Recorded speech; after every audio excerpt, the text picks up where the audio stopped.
Alright, I'm here to blabber on again for another like 10 minutes about CD packaging. This time, however, I want to talk about things like wholesale marking, when they mark CDs for distribution to, record stores, and when they mark CDs for distribution as promo copies for radio stations and stuff like that.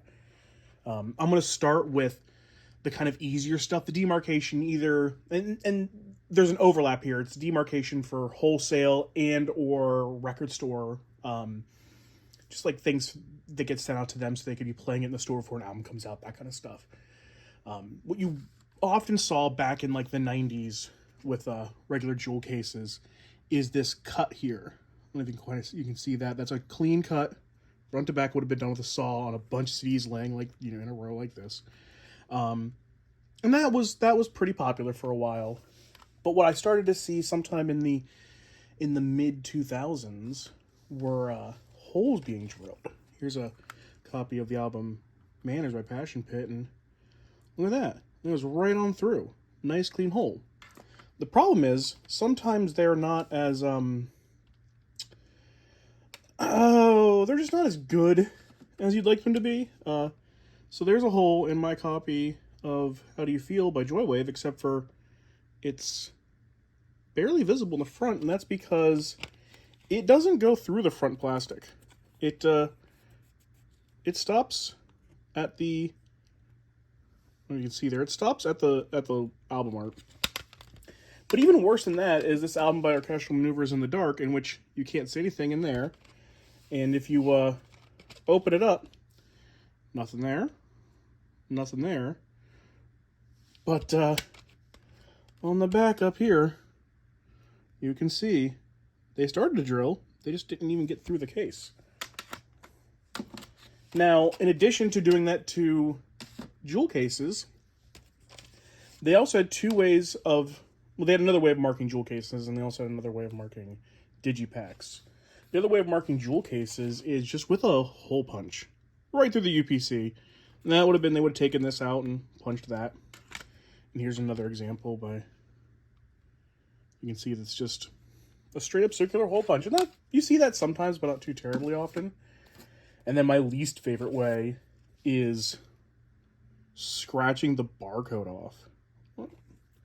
And what they would have done is taken the shrink wrap off and just cut that. Or in the case of this album, our friend the drill came back. Gotta love that. And what it honestly is the best way to mark these kind of albums are just with a marker.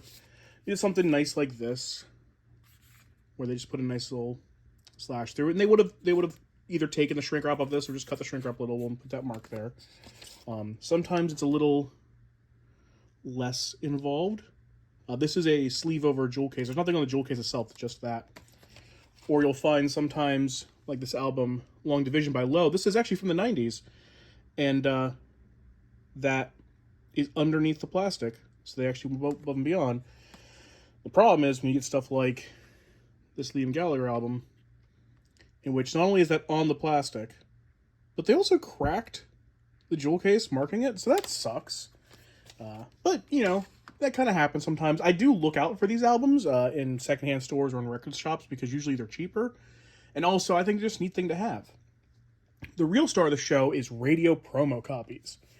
Now, I have 3 different variants of radio promo copies here.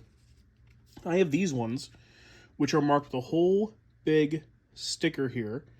And that has things like your ad dates, the times you're going to run it, and your contacts for Terrorbird and stuff. And I should have possibly marked some of this out because Terrorbird still is in existence, but that's okay. I'm sure they're fine. I've got 3 of these here, presumably all from the same radio station.